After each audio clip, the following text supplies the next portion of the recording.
Hi there again, everybody. Welcome back to Prestige Auctions, All Things Auction, the podcast. And it's been a very interesting week. It's going to be a bit of a strange podcast for you guys today. We are filming this on the Friday morning. However, we've filmed most of the podcast already, haven't we? On-site, yeah. During the week. So we've got the announcement of the on-site auction coming up for you very, very soon. But I want to just say to you guys that we are going to be talking a subject straight after the other filming, which is going to be this week's budget. Of course, lots of people, I'm sure, want to hear our views on the budget this week, but we're going to try and keep it as nice as we can, but that's going to be coming up a little bit later. I don't think we should keep it nice. Well, there's nothing to keep nice, but anyway, we'll get to that. But that's going to be coming up a little bit later in the budget. As you can hear, I'm still a little bit hoarse, and Lisa's come down with it as well. Chris is not very well either. It's just everyone's coming down with this bloody horrible bug that's going around. So we're hoping we can get through tomorrow's massive auction of nearly 1,500 lots. It's going to be an interesting one. But anyway, what we did this week, we've been teasing you a little while now about an on-site auction that we've got coming up. Well, basically, we're covering a retirement sale for somebody. So, without me giving too much away, just watch this.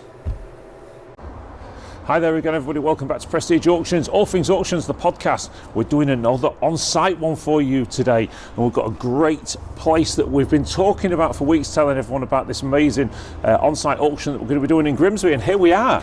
Grimsby Pine Centre, open to the public, bespoke kitchens, bedrooms, furniture. Chris, a lot of tools as well. You're in heaven in there, aren't you? I've got wood.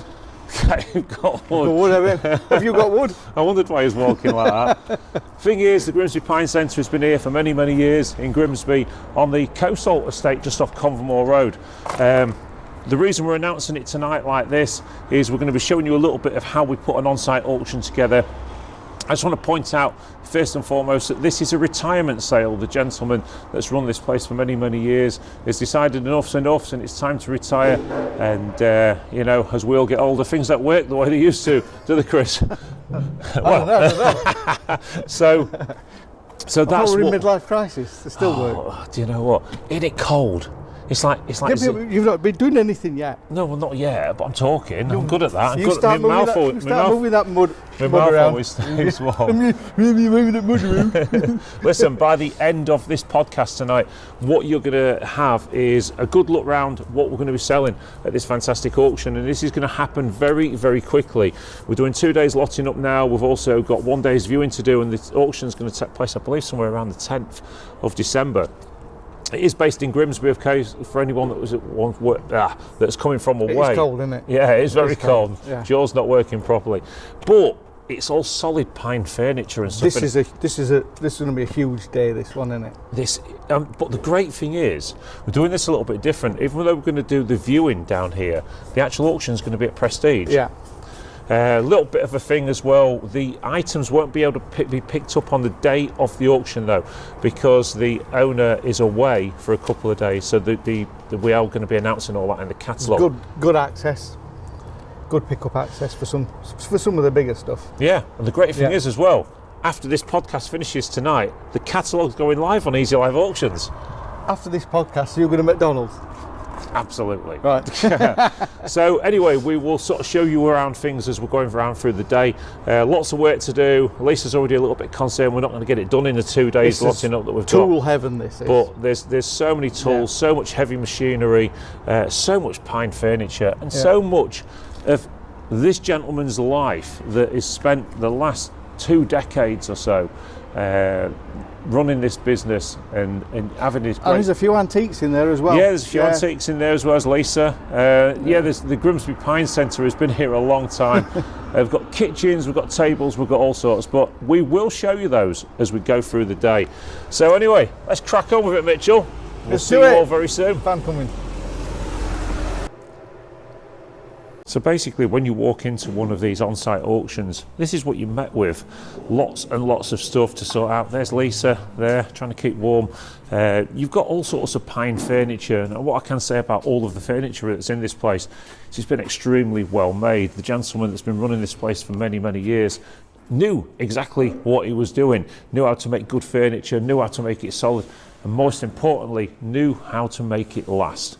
We've also got things like this, like the caravan that's going to be going as well. I'll show you inside this caravan. I did look at this when we came to look around the place, and it's been done out extremely nicely. So there's a nice little caravan that's going to be sold in amongst this as well. What you will see as we look around is lots and lots of bespoke pine furniture, whether it be a bed, single bed, double bed. Also got these lovely dressers in the background, fireplaces, cupboards, beds, all sorts of dressers. And then there's these little sideboards. We've got coffee tables as well. What about this wonderful item for the garden, for the kids, or a small person, of course.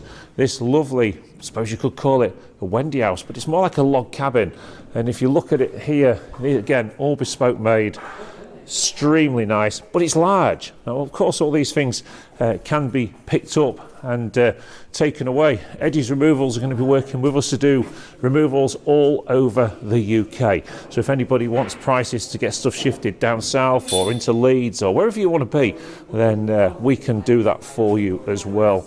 So as you come down here, you're looking at this, look at these pine wardrobes, absolutely everything is fantastic quality as you walk around, but the thing is, it's endless. There's loads of it.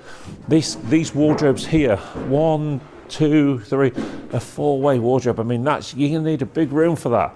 All the drawers at the bottom. Remember, everything here has been handmade.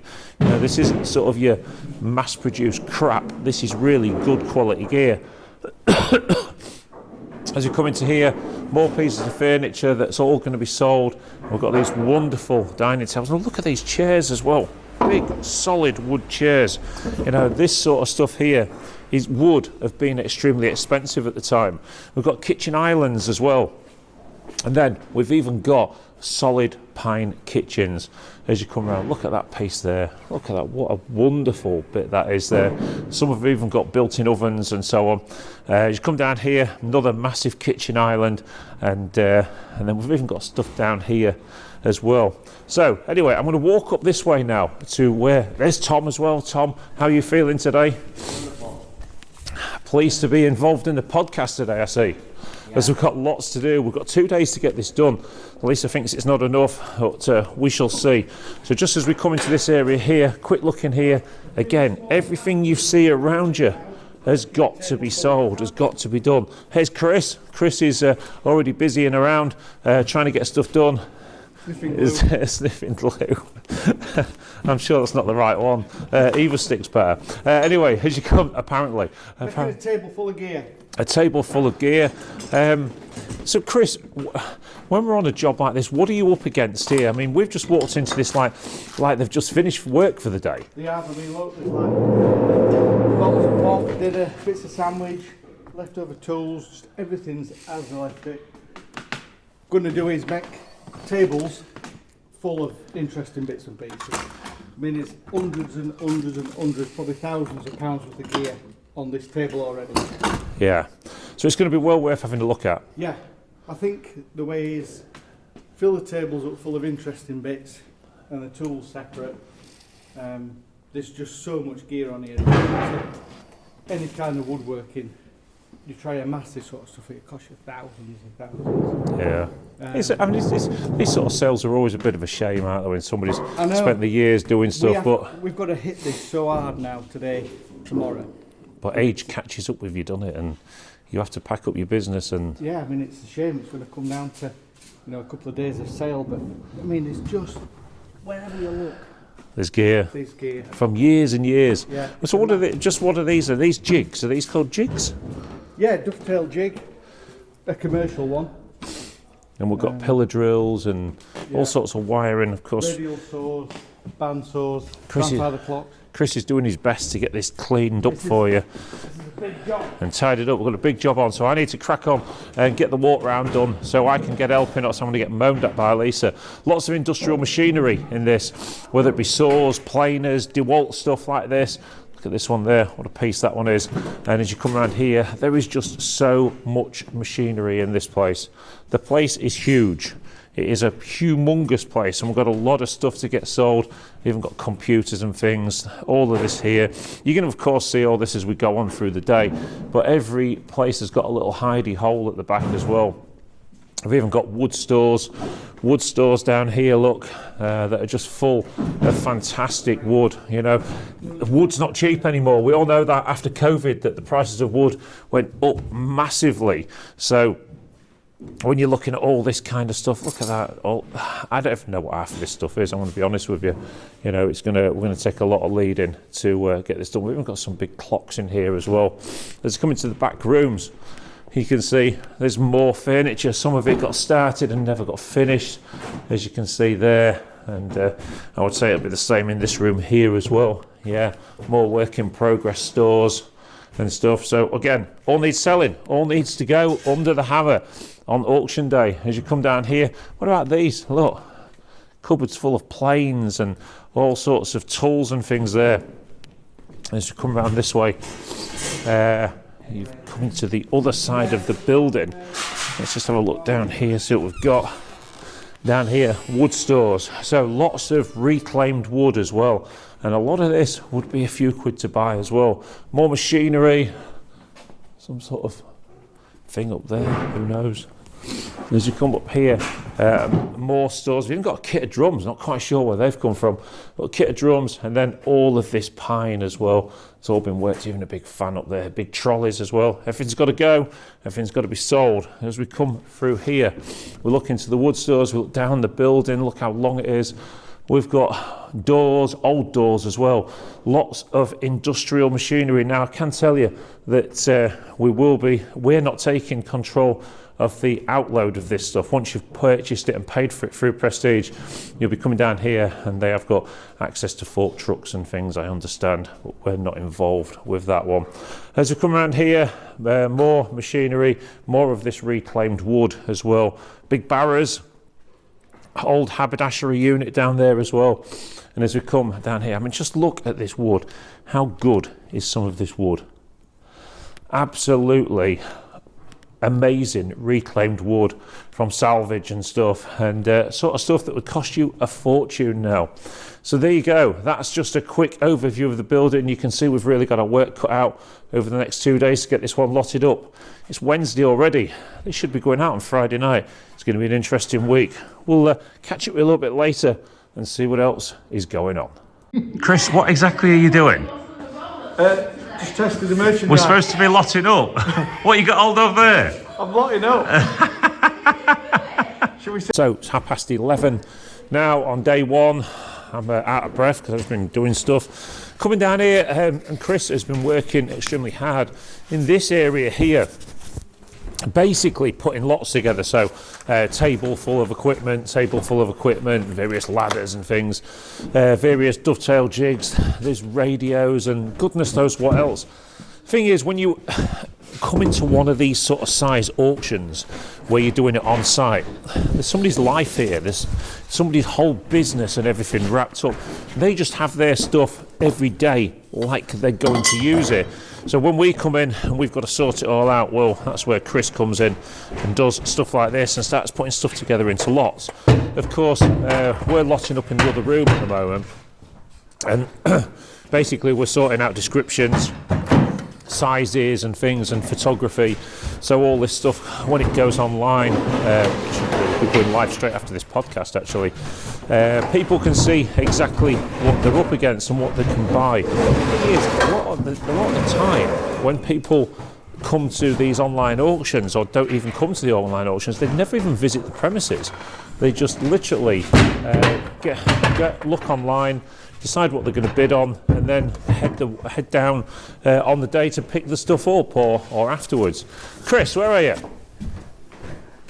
Christopher! I didn't hear. Oh, here he is. Look, he's even got his top off, look. So working hard. Yeah, so you're grafting. So what are you up to at the minute then, Chris? I've tried to explain to him what you've been doing down there. Yeah, I've been trying to bundle, getting sort of like similar gear together from all, because it's all spread out. Trying to make it into sort of like attractive lots. It's like some of these tables, they're absolutely chocker full of these things. You know, there's boxes and boxes of stuff. Loads of this kind of stuff in it. Trend's a good brand. That's probably 75 quid worth of cutter there. Is it really? It's in these boxes. It's in these tables. So basically, what's going on in this room here then? What's this is a little bit like my garage. This one. Like your this garage. is full of unfinished projects. Unfinished projects. I knew he was going to say that. Yeah, it's a lot of... What people won't realise is, for instance, so this is going to be a nice chest of drawers and cupboard as well.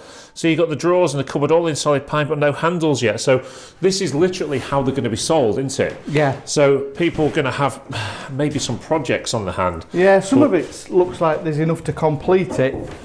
There's certainly enough stuff. But it's nice because it's all solid wood, isn't it? Yeah, it's I mean, that just looks like a pretty simple little wardrobe, but it weighs a ton. That's like... and there's louver doors in there, but of course somebody could use that equally for the garage or something like that as a storage cupboard. Or I think this is the thing where people have to start thinking outside the box when it comes to this sort of stuff. Epic quality timber. Well, I mean, there's timber everywhere, isn't there? Yeah, you think if you're going to B&Q and you pick that out of the little pile at B&Q, they want like 15 quid off you for that piece. Yeah. So, yeah. There's a lot of... Any surprises? Anything interesting you found? Look at this stuff here. I mean, all right, you know, this is auction. Auctions are auctions. But what's one of these going to cost you at the shop? Let's be honest. Don't worry, we'll sort that out later. They've just all fell over. What's one of them is going to cost you at the shop?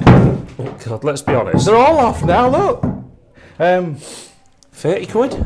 Yeah, if you're buying them in small quantities, 30, 40 quid. There's some serious money there, isn't there, in a pile? Yeah. But it's if somebody's got a use for it. And when we was talking to the gentleman that owns this place, that's one of the things that we met people aware of when we're doing an auction like this, that there are risks. Because, you know, it's all right saying what something's worth, but you've got to find a buyer for it. You know, and somebody that's doing a project at home that thinks, oh, I need 4 of those, they're going to go and buy them off the hoof and just go and buy them. Yeah, they'll spend whatever, they'll spend 150 For somebody to actually want to come in and buy this as it is now is another story. So some stuff will make, well, on auction day, some stuff will surprise us, some stuff won't. Well, yeah, it's always... these are fantastic reseller sales, aren't they? But yeah, there's some... Hire a van, rent a shipping container and fill it up. That's it, because in this sort of auction, I mean, how often do you get the opportunity to buy this sort of gear and in this sort of quantity as well? Yeah. And even if you hold on to this to the summer months and get out there and do it on the boot sales and that and selling it off, I remember this stuff's been in constant use. Yeah. Everything here has been. I think the chap was testing everything that was working on here. Yeah. So everything's been in daily use. It's all up and running. It is what it is, isn't it? Yeah. This is what happens, everybody, when you come to retirement age. If you don't decide to move your business on, then somebody has got to take care of it. Anyway, I think I'm gonna get in trouble in a minute, Chris, if I don't get back to. You've got no dust on you whatsoever. I've got a little bit. I went to buy bacon buns, didn't I? Is that the dust off the bacon bun? It's the dust off the bacon bun, I reckon. Anyway, we'll catch up again in a little while. So what do you think to the furniture then, Lise? Amazing. It's fantastic stuff, isn't it? Tom, what do you think? Some nice bits. There's some very nice stuff in there. There is some nice bits. I wished now that we hadn't just had our bedroom done. What? Because of that wardrobe unit down there. That is one hell of a solid And I tell pine. you what, I wish we had a bigger kitchen because of the dressers. It's just really good and a bigger garden. And a bigger garden. Well, no, we've got a garden big enough for that. But it's really good quality. I've got my eye on a couple of bits. You like the bar there? Likes the bar. Tom likes the bar. Yeah, it's even got a foot peg at the bottom of it. Look, so. He's making an egg sandwich on the bar. But I've got my eye on a couple of bits, so... Yeah. Well, I think you need to keep them to yourself. Yeah. Because we all know what happens in prestige auctions when Lisa wants something. And what happens? I get bid up. Everyone else bids on it as well. There's Chris coming down once again. Look. Has he got his trolley? No, he's walking down with a deck chair. I think he's off to sit in the sun. Where do you want it setting up? On that side. So there you go, everybody. That's where we're up to at the moment. It's going to be a long, hard 2 days. It's going to be a long, hard 2 days, and I'd best get on with... Oh, it's a bed. Oh, it's a bed. Oh, is he going to try it out for us? What about with that young lady up there? She might be able to lay on it with you. Look at that. Look at that. Does it work? I ain't getting on, it's got woodwork. So there you go, everybody. We will catch up with you a little bit later when we're a little bit further on. Yeah. So as we move on in the day is getting, it's getting a bit more now towards 3:30, I believe it is. Pile of rubbish is getting bigger in the corner. As you can see, lots of stuff in this room now. If you look at this room here, this room is now lotted up. This is the first of the rooms that's done, and we even found this, look, for the resident boat buyer. One of the old Ross boats, that one that became the cam boats for a while. So as you can see around you now, everything has got auction, Prestige Auctions labels on it, and things are really starting to take shape. We've still got some bits and bobs of rubbish like our dinner stuff there and so on, but ultimately things are starting to take shape now. It's certainly looking a lot better. As you come into this room here that Chris was working in earlier, you can see things are starting to get tidier as the day goes on. Lots are being put together. So for instance, there's a lot, and so on. Tools are all being put in place, and all of the big bits of machinery. There's Lisa. Lisa, how's it going? Very well, we're doing very well. Are you happy with where we are? I'm getting there, yeah. She's getting there. So we're also going to be selling big bundles of wood and things there. Chris, just pop that on a second. I'll just give Chris his microphone there. So Chris, how's it been going in this room? I see you've been running around like a blue ass so-and-so today. and how do you think it's going? Yeah, it's going well now. Now we've sort of like started at one end, made somewhere clear to put things into. Started to get a bit more sense of the scale of it as well. And how you're lotting stuff up. So just give us an idea. So give the people an idea, because they always love these sort of videos where we give them sort of behind the scenes views and that. Well, these big table saws have got an extractor with them. Yeah. There's 2 or 3 giant bundles of firewood offcuts. Some of it's good timber actually, but it's probably going to go as firewood offcuts. So people could decide what exactly they're going to do with that, couldn't they? There's quite a few tables made up with like spindle moulders, routers. There's all sorts of bits and pieces that was kind of with them, which is going to stay with them. Yeah. Tools, fittings. So I assume clearly stuff like this, what a router saw table and these sort of DeWalt bits and bobs, these are going to be sold as single items, I assume, are they? Yeah. What about the tools? What about, so you've got like 4 sanders there together, would they be one lot? Yeah, I think we'll probably bulk up some of the tools. Yeah. Make them into nice attractive lots. I see you've got a mixture as well of sort of 110 and normal household sockets. Yeah, haven't there you? is both. Yeah. So what's going on this wall here then? Talk to me about this. What's happening here? So right, this was a plain wall earlier. Yeah. This there's some fantastic timber. If what's that? 30 mil thick, pine. What's that going to cost you in a shop for a sheet of that? As it is, I would imagine that'll be 30-40 quid per on its own per sheet. Yeah. Of course, we're going to be selling these in bundles, aren't we? We're not selling them in single there's 4 lots. of them there. I mean, that makes some pretty impressive. If you're making a table, I suppose, or some shelving. That's, and there's some more of these. I know some of these have been put together in the back rooms as well, haven't they? There is hundreds of these spindles, mouldings, all different styles. Just uncovered a load of them. They'll probably be in different sections throughout the sale, those, because there's so many of them. And I think they've been lotting up in these rooms already, haven't they? Yeah. So this room's done. These have been turned into sort of more display rooms now, so you can see. So when you come down to the viewing on Wednesday, if you're going to pop down, this is how you're going to see it all like that. That is just a small part of the mouldings, the spindles. So this is your kind of auction, isn't it, really? Well, yeah, that is there, that wood burner. That wood burner. This is all good for burning. Look at all these tools, there's chainsaws, there's a Honda generator there, and there's all sorts of power tools all over the place. 2 or 3 of these giant carts as well. Yeah, I mean, these are sort of like your old station carts, aren't they, from yesteryear?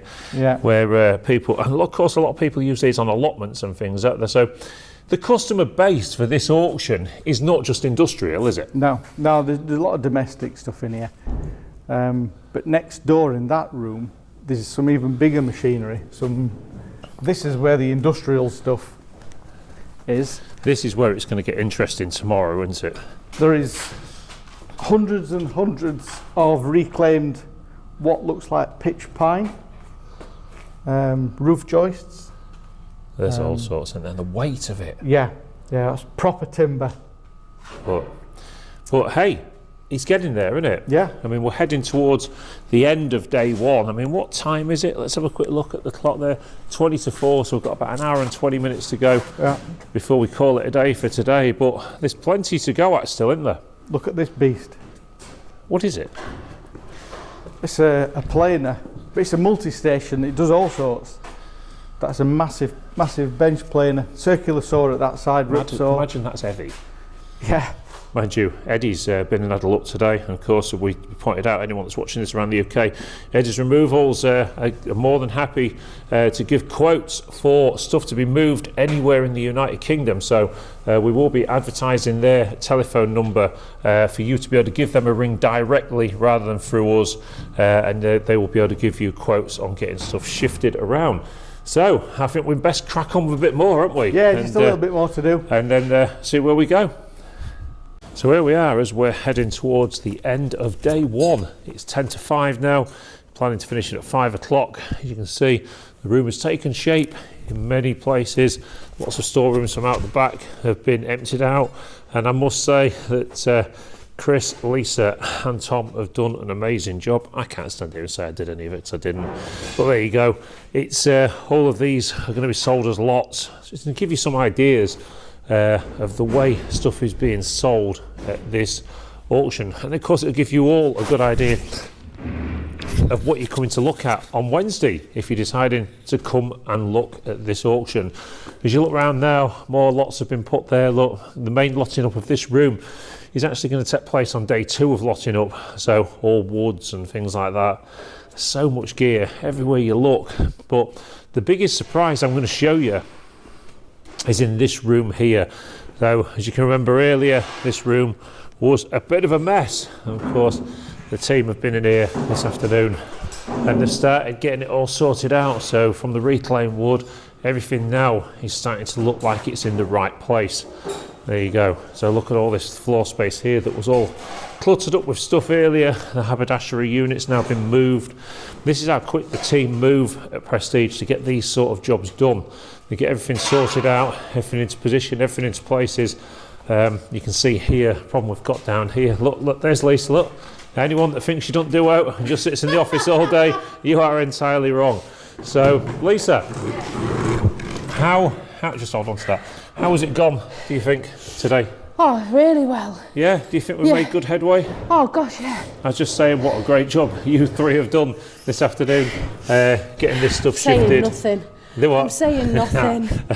And getting this stuff shifted around and turned into what is going to be quite an interesting auction. There's a bit of all sorts, I'll give you that. It's going to be a big lotting up day tomorrow though, isn't it? Let's be honest. We're going to have to, me and Tom and you, I think we need to be here for sort of 7:30, 8 o'clock to give us an head start, because we've got to get that room done before the lads come in. Yeah. Or be at least...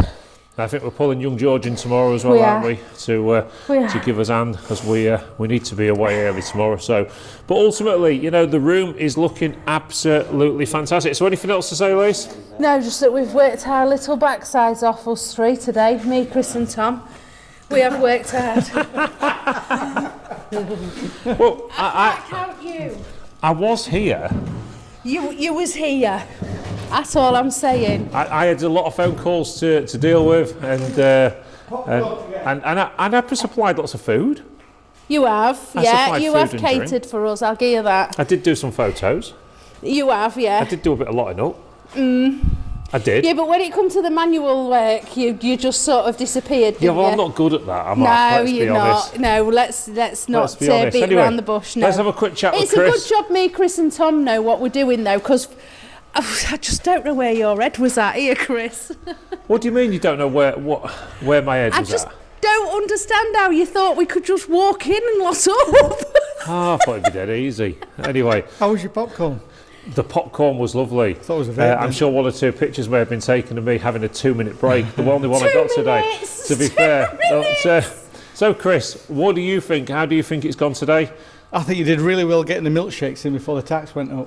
I do as well. Of course, we're going to go home and sit down and find out exactly how the budget has gone. Tom, have you enjoyed yourself today? Yes. Enjoyed. Look at this. Look, this is real dust there. Look, Lisa's got a little I've bit got an- there.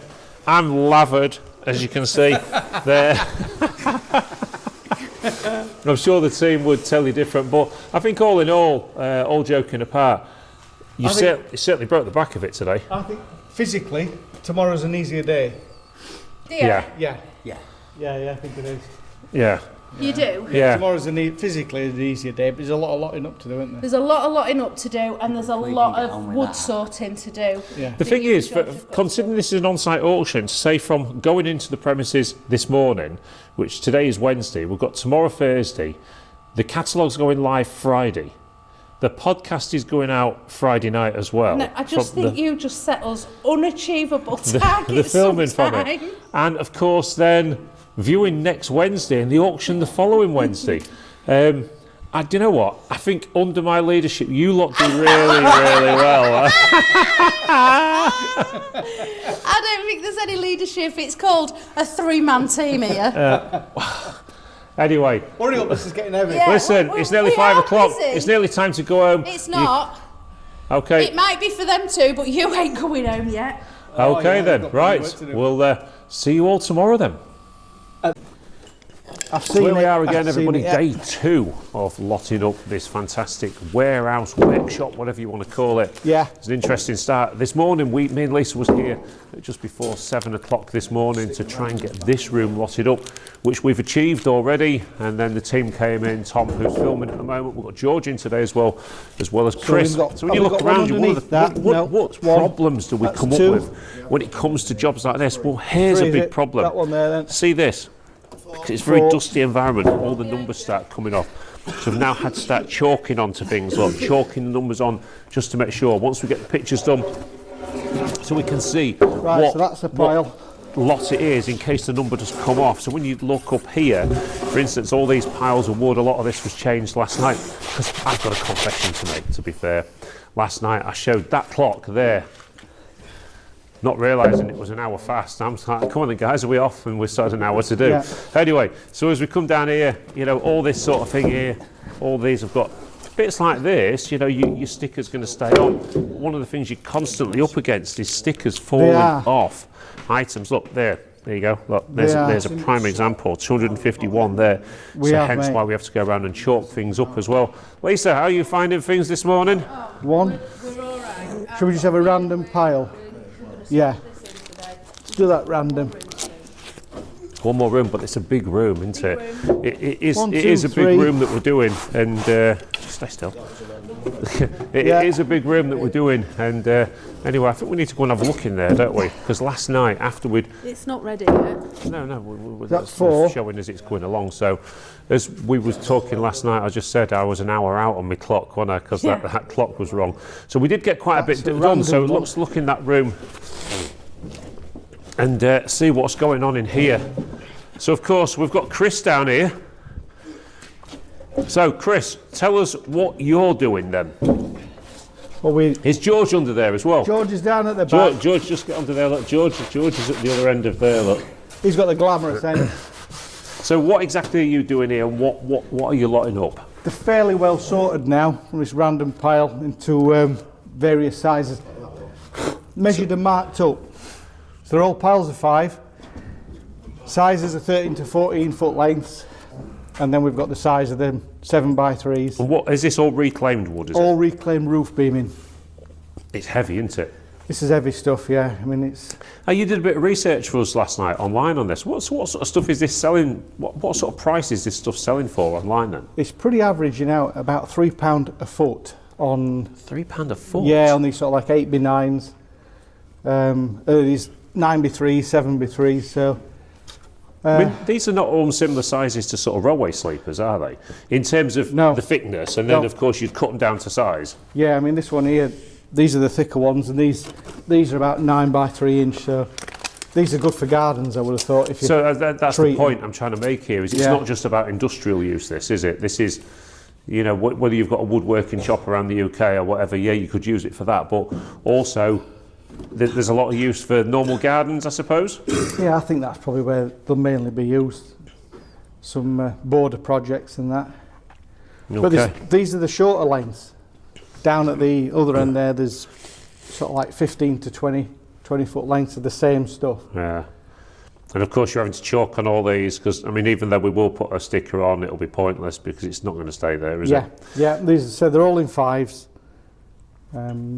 Pretty well sorted. There's a few discrepancies in there, but they're mainly into sorted lengths now. Yeah. Okay, and then looking down the room here, everybody, well, you can see the team was extremely busy last night, getting everything sorted in here. You know, this is going to be the second sort of section of the auction. Things like this haberdashery unit, yeah, it's a bit messy, but it's still got life in it. And this is what we try and do when we come to an on-site auction like this, is to try and make everything saleable, because everything that we get sorted and sell is a little bit more recycled and a little bit less waste. And of course that's going to be our aim on everything that we do. This is the big pile they've got to sort out yet. And as you can see, there are some other bits in the corner. We're hoping to get cracked on with this one. Foot. We need to have it finished today. We're all at the football tonight. So anyway, we'll catch up a little bit later and see how we're doing. Yeah. So there you go, guys. That is just about it. That is a wrap for Prestige Auctions. Everything in these rooms is now lotted up, looking entirely different to what it did yesterday. As we come down here, the final touches are being put together, floors are being swept. Lisa's just putting a computer away. And Lisa, Yes. now it's all lotted up. We've taken pretty much 2 days to do this. We had to bring extra staff in the end. How do you think it's gone? Fantastic. Yeah? Yeah, if you'd have asked me yesterday morning, I was a bit, don't think we're going to do it. But as it turns out, we've got 2 hours to spare, so... No, really good effort by the team. It's going to be an interesting auction, isn't it, really? To be something a little bit different to what our normal customers are used to, but hopefully this always brings people in from further afield as well. It doesn't matter, come on in, guys. You've been part of it as well. George has been here today. He's done an hour's work. Well, half an hour, to be fair. And but it's been a pretty good day. Where's Chris? Let's get Chris in here as well. Come on, guys, get in. Let's just have a quick chat with you all. This is for the podcast, so Friday night, me and Chris are going to get to spend a little bit of time tomorrow in the studio to actually do a bit of finishing off, because Chris wants to talk about the budget a little bit tomorrow, don't you? Yeah, a couple of words. But I think we need to save that to now. So listen, guys, it's been an interesting couple of days. George got drafted in last minute, didn't he, to help out and get it sorted. So happy, everybody? Yeah, no injuries. No injuries. No Happy, injuries. Yeah, Still got my fingers. We all kind of finished together. So yeah, no, it was good. I think it's going to be an interesting auction as well. It's going to be just a little bit different. I think we need to advertise this into different sort of people. Yeah. Although I think one or two of our own customers are certainly going to come and have a look, even if they're just being nebby. Yeah. But you know, there's plenty of opportunity, plenty of bargains to be had in this. And I think, Chris, you might have your eye on one or two bits as well. Yeah, there's a couple of bits. Yes. Tom, anything for you? Anything for you in here, Lisa? Yes, there's a couple of pieces. Oh, a couple of. Anything for you, George? No, he's not had a chance to look yet because obviously he's been too busy reading his paper. So, you fancy beer brackets? I was going to say the beer brackets is crazy fool. Yeah. But yeah, so there you go, everybody. That is just about a wrap on this one. Just to let you know, as soon as this podcast is finished tonight, Lisa will be pressing the button and the auction will be going live. So head over to easyliveauction.com and you'll be able to have a look at the catalogue. gives you all the details on there, and hopefully we'll see you all at viewing day. Just to let you know, George, it's now been arranged that George will be here for doing the collections and things as well. So George will be here on that day as well. So anything to add, anybody? No. Time for a drink. On a scale of 1 to 10, how hard did I work? Do you want to take the camera around to your top? How clean you are. Look at the state of me. I mean, look, I'm absolutely filthy everywhere. I hadn't stopped grafting the entire 2 days. But there you go. Anything left to add, Chris? No, I mean, it's one not to miss. You've got to come down and get some tools. Yeah. Okay then. So without any further ado, we'll head back to the studio to where me and Chris are now sat there right now. So there you go, everybody. That's what we're doing. On-site auction. Retirement sale. Just an easy couple of days, weren't it? Oh, God. It's been horrendous, hasn't it? For you.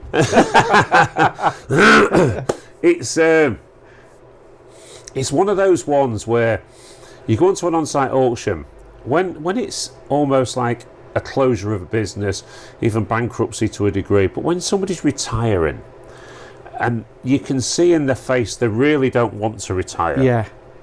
Yeah, I mean it's quite tricky, isn't it? Yeah, you've got to be very tactful, haven't you, when you're Yeah. attacking something like that, because it is somebody's life. That it's a job that needs doing, but you still got to be very aware that they've poured their entire life into the stuff that you're manhandling around. And Wasn't he a clever guy though? Yeah.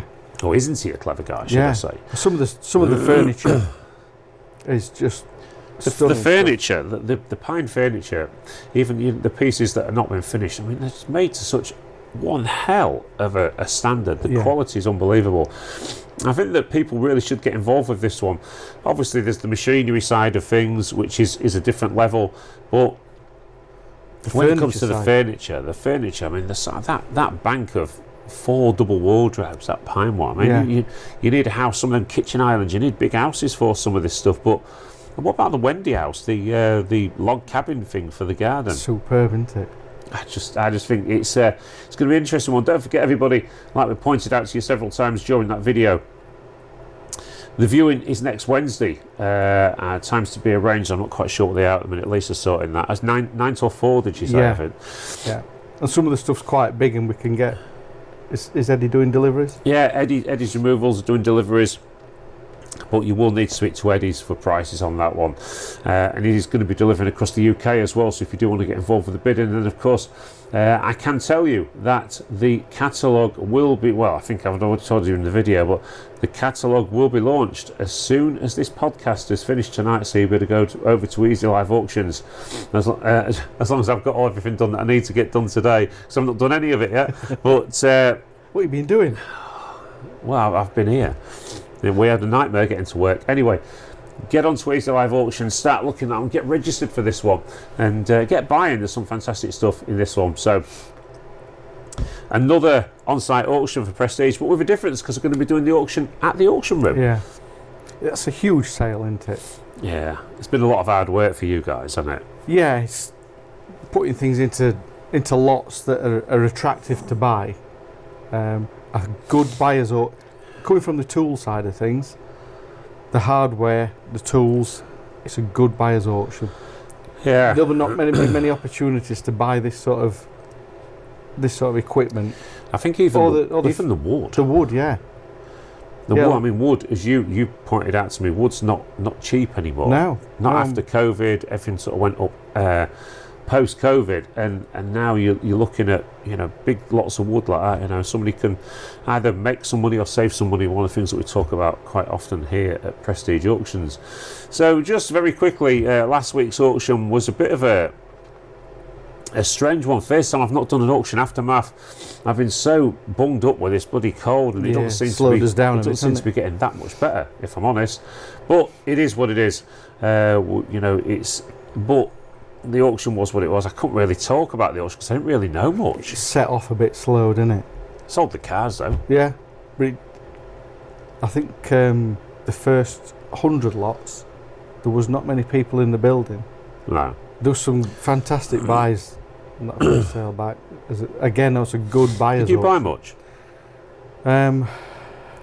It's about a week back now, so I can't remember. I know. Yeah, I bought some furniture, pine furniture. Things can move very quickly in the auction industry and the buying and selling industry in a week, can't they? But there you go. So that's that. Anyway, because obviously this one could go on a little while because we've got all the filming that we did at the Pine Centre. One of the things we want to talk about this week, as you know, we're going to be sort of morphing into a different kind of podcast soon. We're going to still be doing the auction podcast, but we're also going to be doing the Everyday Observations podcast. So we're going to start sort of feeding some of that into the podcast before we change the format after Christmas. Obviously, with the new podcast, there's going to be 2 podcasts going out a week. We've got artwork to change. We're changing the studio slightly. We're doing lots of different things. We're going to be bringing guests in and so on. We're going to be doing challenges, and we are sort of quite looking forward to it, aren't we? Although some of the challenges that have come through this week have been a little bit. Some of the suggestions, yeah. I'm up for a North Sea swim. You? I will watch, yeah, not a problem.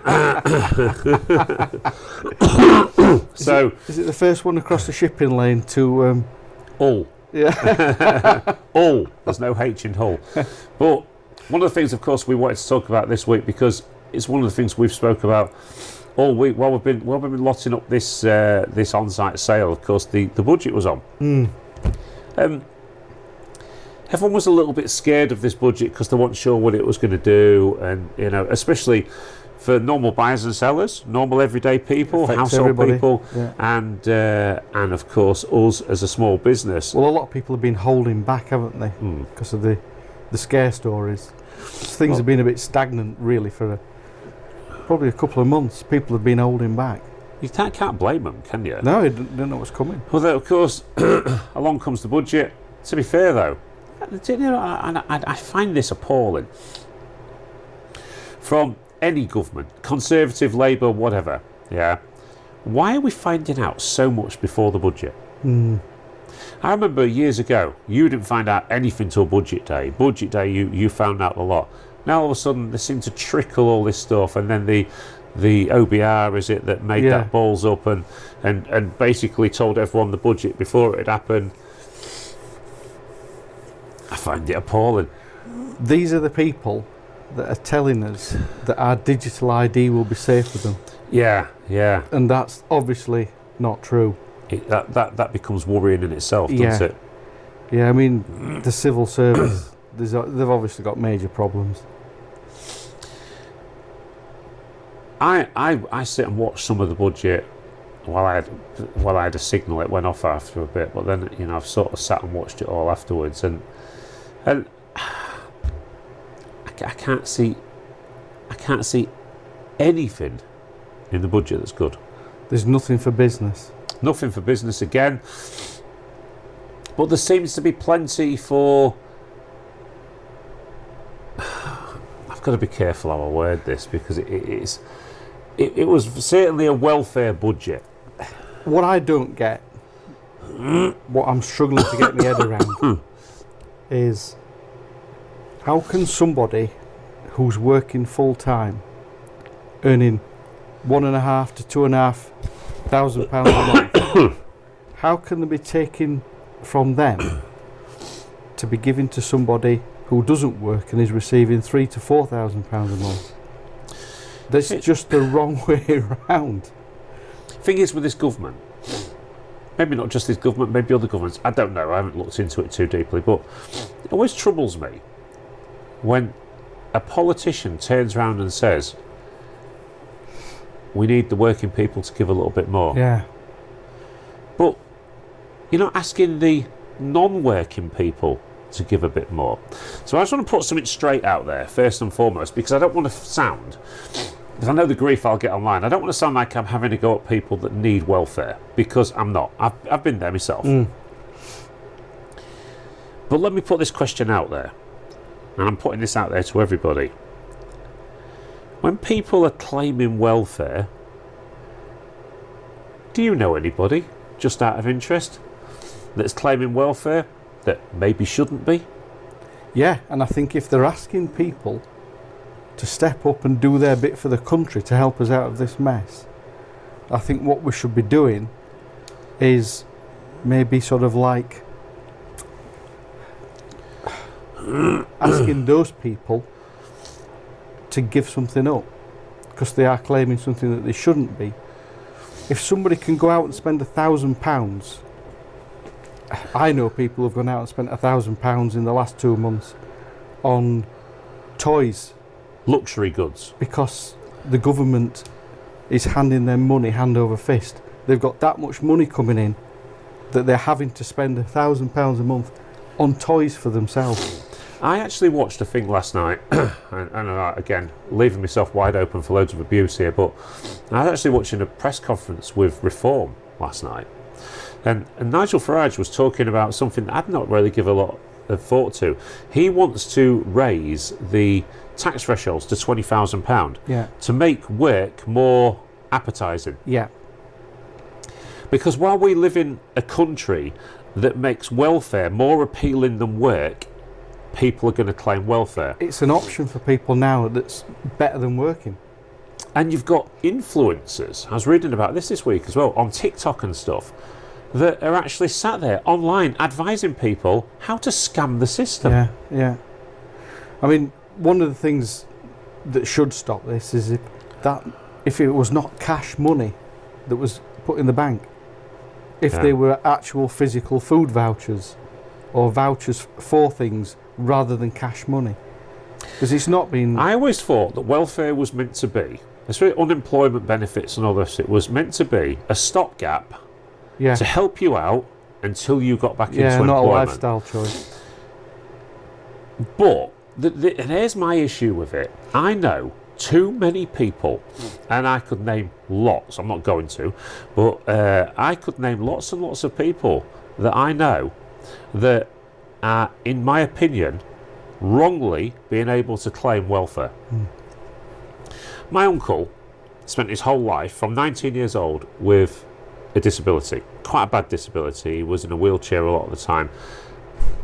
He got mobility allowance and he got his disability allowance, whatever it was. Quite rightly so. Why? Because he couldn't do anything. He couldn't do anything. But how many people do you know that are getting all these benefits and all this welfare that can do it? Yeah. Or you know, everyone's very quick to jump on the mental health these days because we've made a big thing about it. And it's you can't see it, can you? No.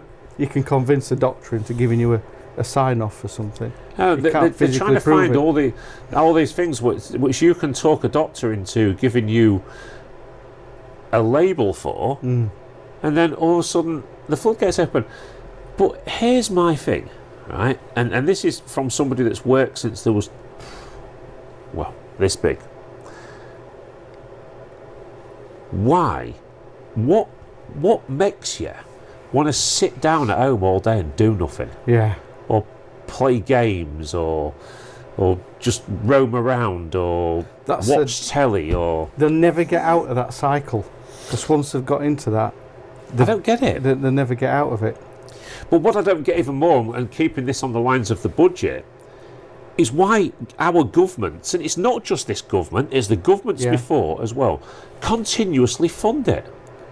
Why don't they turn around and say, right, okay, if you're going to be on welfare, this is what you're going to get. Make it that unappealing that people start working. Because working, you've got to agree with Reform. If they're going to put it into a situation to make working more appealing than welfare, more people will work. Yeah. And the other thing is as well, why... Working is good for the mind. It's good for the soul. It's good for you. It's good for your mental health.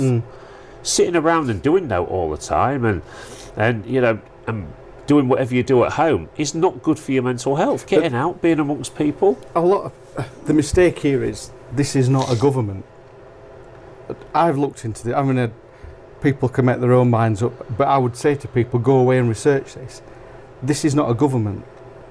This is the Fabian Society, and their entire goal is to remove wealth from those that have it and redistribute it to those that don't. So we've now got a government that hates the British, they hate farmers, they hate pensioners, they hate the working class who work full time. All they're trying to do is remove wealth from those that have aspired and gained it and give it to those who are just not interested. But why? Because it's a socialist Fabian society.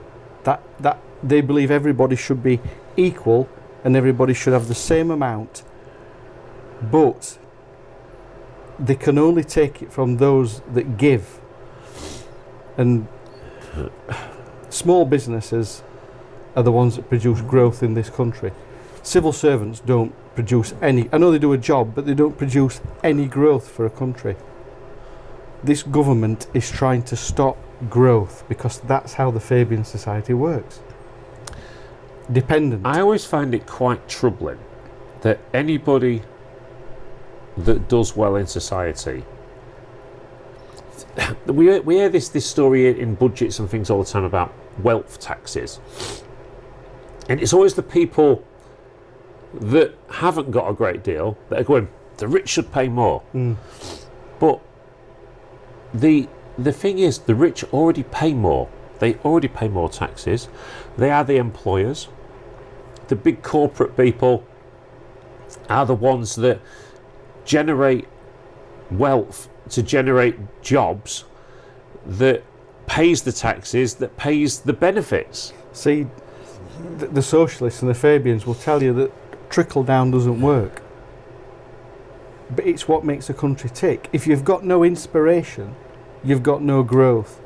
If there is no end goal for making your life better, if all you're going to do is work harder to give more to those that can't be bothered, then you're going to stop yourself, aren't you? And that's the thing. It's not the genuine people that need to get welfare. No, if it was about them, it'd be easy. Yeah. It's not about them, it's about the ones that can't be bothered, and we all know who they are. The one thing I will say that well, there's not much, but there's one thing that they did do, saying that people that are claiming mobility allowances and that can't have luxury cars. Dead right, they can't have luxury cars. How did it ever be allowed to be a luxury car? Do you remember the little green three-wheeler things? Yeah. The plastic pigs. The little blue ones. Yeah. Yeah. Yeah, they were blue. Well, they were disability cars, weren't they? Yeah, but everybody should have one of them. But shouldn't it be... Oh, God, I'm going to get slaughtered for this probably. But shouldn't it be that if you are claiming mobility, which is a welfare allowance, that it should be limited to a certain either amount or a certain car, or maybe a car that's put into the system that's, because it's welfare. It should be a car that's made in Britain by British people for British people who are claiming and need a disability car. You can make that car yourself in this country and generate jobs of a specific car.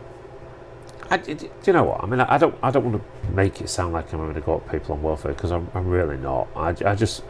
No, but they are relying on us. I'm having a go at the government for doing what they do to make it so easy, and it always seems to be a Labour government that does it even more. So what happens if they piss us off to that point where we can't be bothered?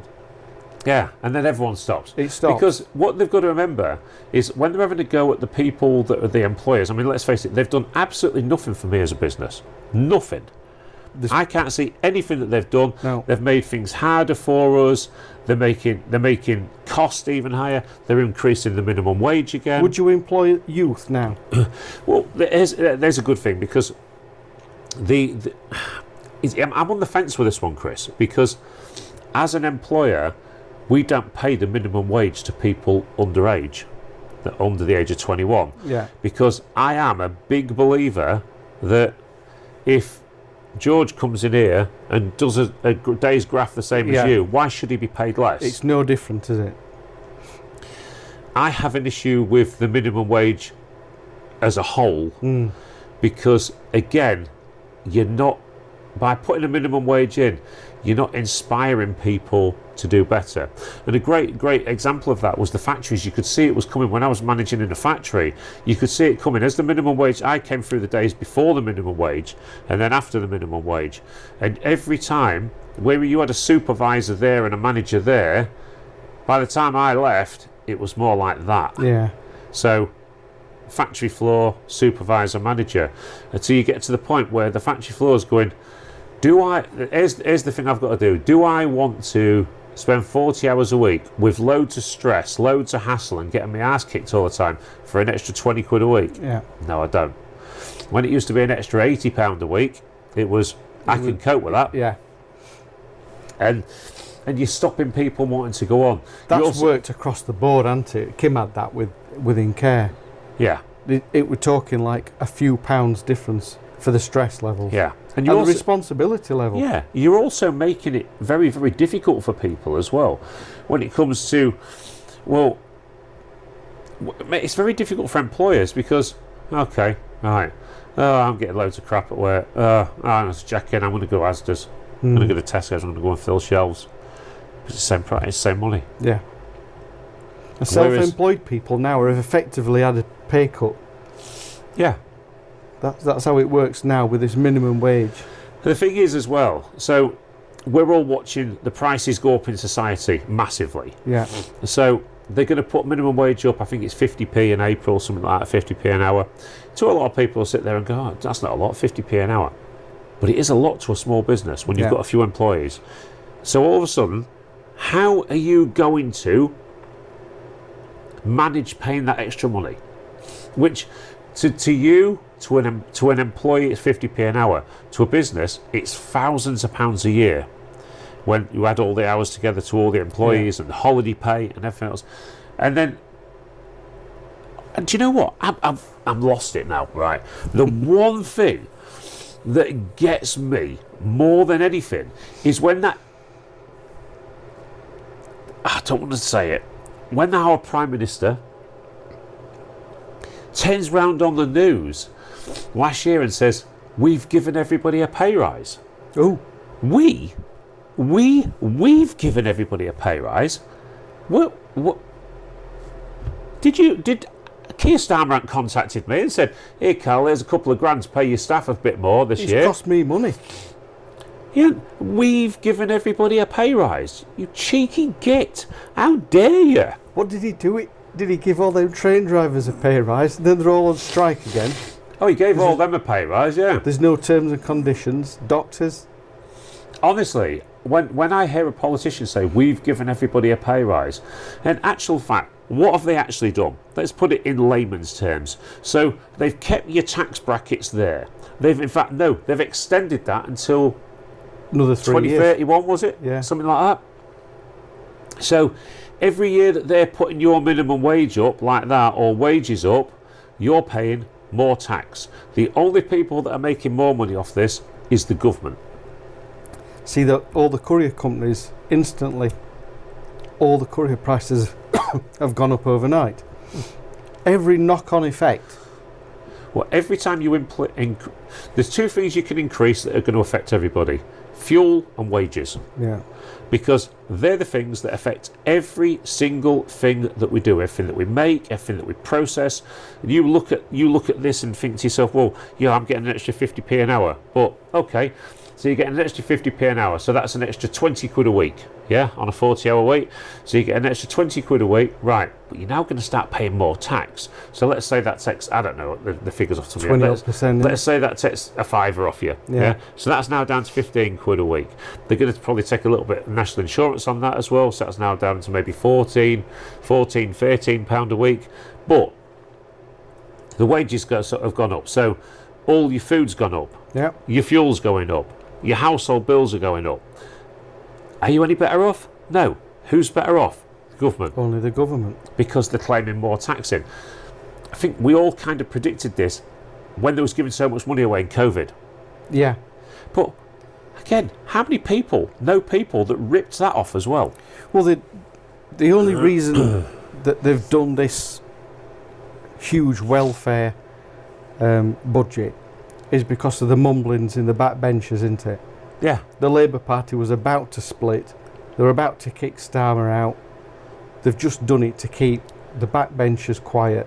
So what they've done is they've given the country a massive kick in the nuts to save themselves for another 6 months.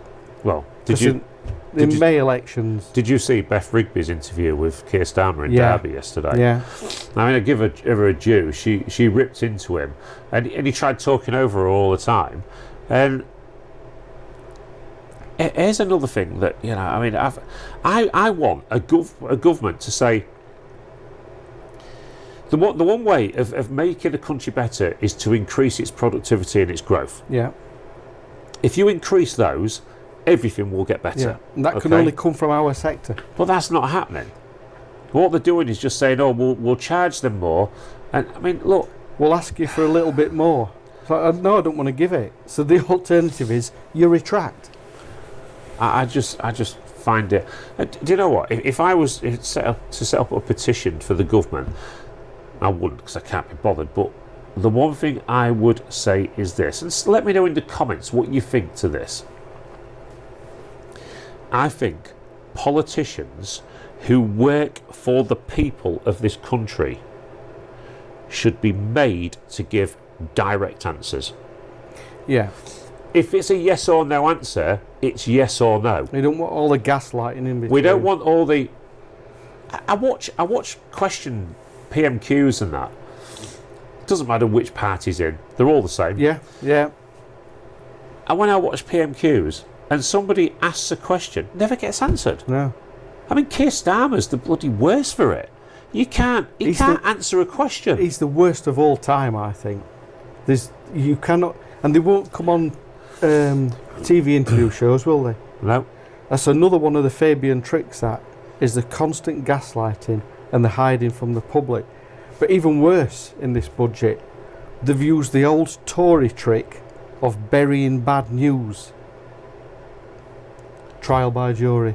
Well, I was just going to come on to that in a minute. It's just, chuck a massive smoke screen out there.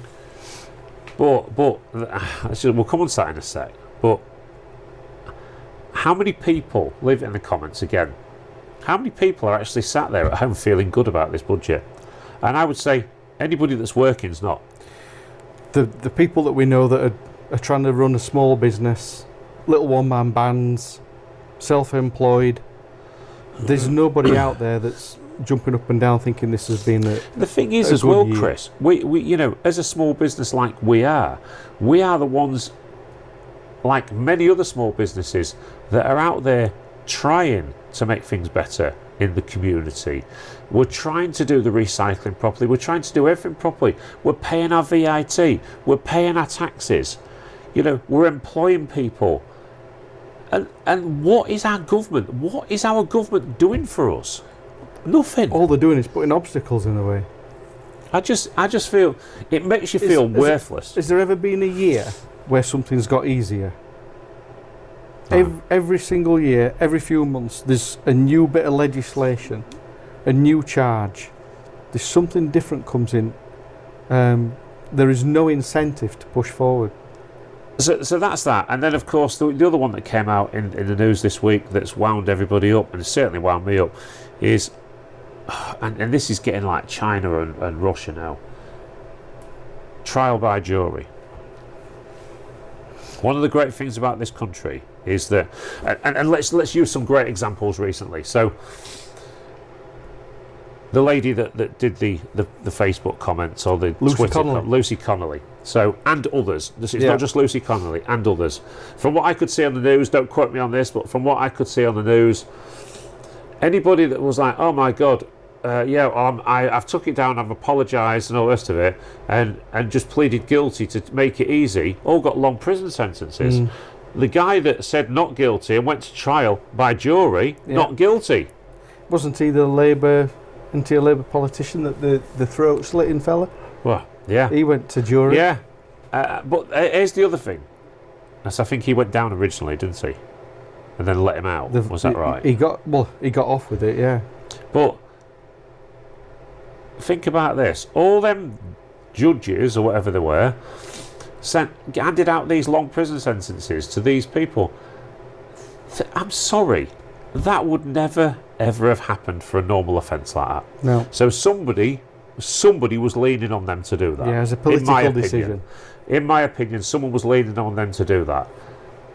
Yet the one that went to a trial with 12 jury members or whatever it is got found not guilty. Because, so if that was now and they had no, and it went to trial and there was no jury for it, if they got leaned on, then they're going down because it's one person's opinion. I just find it. I just think that. I mean, obviously they brought it out during the budget so that it created the smoke screen, and a lot of people won't even know it's happened. But going back to the budget, and there's a lot of people who don't like the guy, but there's a lot of hope in America because Trump's given something for people to work towards. When you think about his speech he made when he was inaugurated, the whole country has got some sort of a hope that if they work harder, they'll have a better life. And that's what we need in this country. We need some sort of a rallying leader that will inspire business. How do you make a plan for next year when you know what they've just done? Well, who's going to pay for the Chagos Islands? Next year's. Let's just look at what you've just said there. So, I mean, you had Trump there saying drill, baby, drill. Yeah? We've got oil and stuff in the North Sea that we can use more of. We're addicted to net zero. So, let's. I tell you what, guys, we've got a great plan, right? We all want to start driving electric cars, right? And then we're going to give you all these incentives. We're going to get loads of you to buy them. And then we're going to completely rear-end you and charge you another 3p a mile because we've lost so much money in fuel revenue. Yeah. Did you see Rachel Reeves' admission? So it's going to go on MOTs. They take your mileage. Yeah. So you go for your gets the mileage on the thing. Then they'll give you a bill for the difference in the mileage. She didn't even know that when you bought a brand new EV, the first 3 years there's no MOT because it's a new car. So they don't even know how to do this. And another example is if you live in Plymouth, Portsmouth, and you buy and sell antiques in France, so you go across in your van, travel through France, pick up all your antiques, fetch them back. If it's an EV, you'll still get charged your 3p per mile, even though 75% of your mileage will be in a foreign country. Wow. So what they've done now, they've completely made, I mean, I know 2 or 3 people with electric vehicles all said the same thing to me this week. Well, it's going. What's it going to be next year? Because I had an incentive to drive an electric vehicle, I've now got no incentive to drive an electric vehicle. 3p, 5p, 10p. Well, it's open, isn't it now? Open up the door. So I just want to finish today with something else that's happened while we were off. Sorry for everyone. I know if you've tuned in to talk about auctions, then you had that at the start. This directly affects the auction now. So we've been yapping on a while now about the bus lane. So our illustrious council, good God, the ones that, needless to say, have still not been in touch with us and still don't give a monkeys about the residents and the people around here, or anywhere for that matter. They've now decided that they apparently have got the plans together for the bus lane, so it's looking like it's going to happen, although it's not been signed off, I don't believe, just yet. Are you ready for this? I want you to try not to laugh. So, the bus lane will start down now Stevenson's and finish at the Umber pub, okay? Yeah. It will be in force between 4:30 and 6:30 on an evening, where people can't unload and stuff like that. Just those times. It's going to save a bus 15 seconds, yeah? And it's costing £150,000 to do. Makes total sense, doesn't it? So, have these people got a brain cell between them? but what's Have coming? they? What's coming? Because they all do this, They all open up this little door, like the 3p on electric cars. They all open up this little door, sell it to everybody, gaslight us all with some absolute nonsense. As soon as it's in place, the next step is... Oh, they'll tweak it. Yeah. Yeah, we all know that. I mean, I've been talking to 1 or 2 of the businesses down here this week and somebody again this morning. and you're looking at this and thinking, right, it's only going to be enforced between 4:30 and 6:30 on an evening. During other times, we'll be able to unload and that at the fronts, which is fine. But all these buildings down here have all got flats above them. Where are the residents going to park? Plans over the road For the HMO. Albion? Yeah, but that's been in place for a long time. Has it? It's been there before and nothing's happened. It's stamped now. It was before. Was it? Yeah, it was before. It never happened. Same as that building on the corner here, that was all supposed to be being done. It's even got more stuff on the floor at the minute.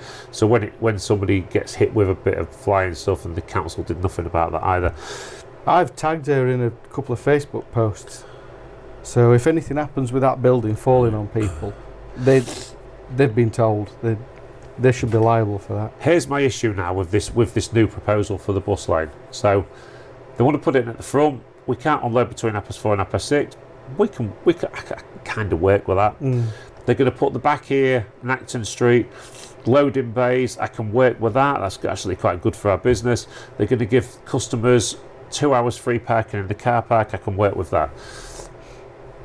But the council need to mend the car park, put the fences back up, put the height restrictions in place, and give us a guarantee that they are not, when they take all this other parking away, that they are not going to send travellers to this car park when they get them into town as an easy route to get rid of them from Cleethorpes. Cleethorpes, yeah.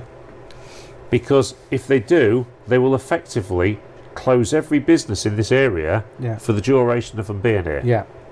And not that they want to be here. We've had all the... Good God, we had all the discussions with the travelling communities when we had all this before about making this a base. They don't want to be here. They don't want to be on concrete. But our illustrious council goes, oh, we'll put them there because they're out of the way. No one can see them. So you need those guarantees. Are we going to get them? They can't even be bothered to ring us. Somebody will hide from it. Another civil servant will be hiding from some responsibility. And how many of these idiots in the council... How many times have the idiots in the council changed their mind about where they're going to put the bus station uptown? How many times has that bus station moved? We had a perfectly good bus station there. They've moved around and now they're going to move it again. And they love buying flagstones in this town, don't they? I mean, you know, there's no quite like sitting in the empty Parkway cinema down Cleethorpes, is there? When you go to watch a film and there's 6 other people in there, and our illustrious council buys a shopping centre and then builds a cinema. I mean, good God, I'm at a loss, and they do nothing for small businesses.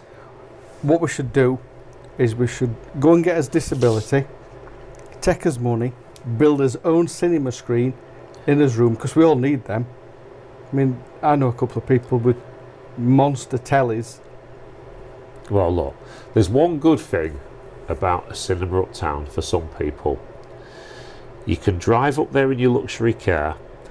I'm sure you'll get unemployment benefits, reduced price ticket, and you can sit in there and watch the cinema in all the time that you've got in the world all day because you're not working. Listen, everybody, thank you ever so much for watching All Things Auction, the podcast.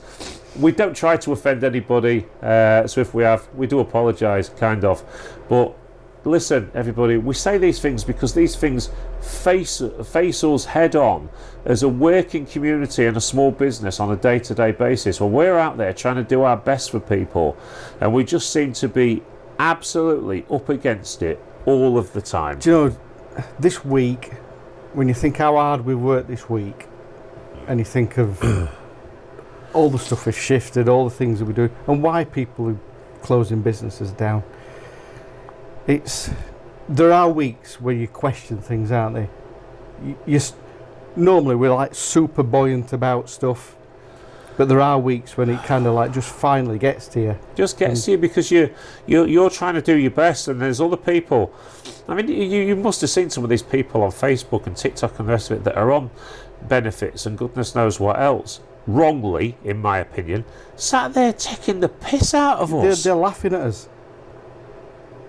And then, of course, well, But yeah, there are weeks. This week was one of them. This week was one of them. You know, we're into 2 weeks solid graft now. 14 days without a day off. Why? Because it's what we do. It's what we do to bring you auctions. It's what we do to keep this business alive. And to be able to pay the bills. On another note, to try and get us out of our depression, we went and watched a football match last night that wasn't a football match. Come on. Got to speak. I mean, what an amazing location.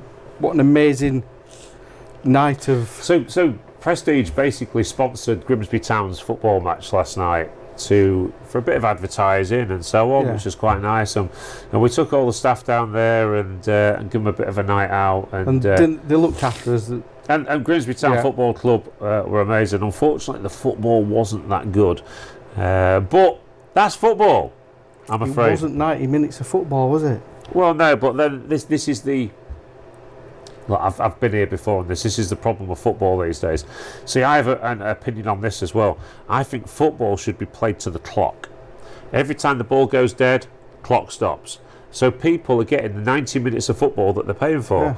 And while you've got idiots like the opposite team that we were playing last night, just continuously slowing it down, taking time to place the ball for a goal kick, but then you've got an idiot referee that's allowing it to happen. I mean, you've gone on about this, and last night it was so obvious to me. You know, I'm not... I prefer my men cuddling. Proper game. Rugby, yeah. But when you sort of like come away from that and watch football, they're stealing a living. Yeah. It's not good. It's a shame, but again, it's no different to what we're talking about in the budget. As long as the powers that be that control that game allow it to happen, they're gonna use it. They're gonna use it. Listen, everybody, thanks ever so much for watching this one.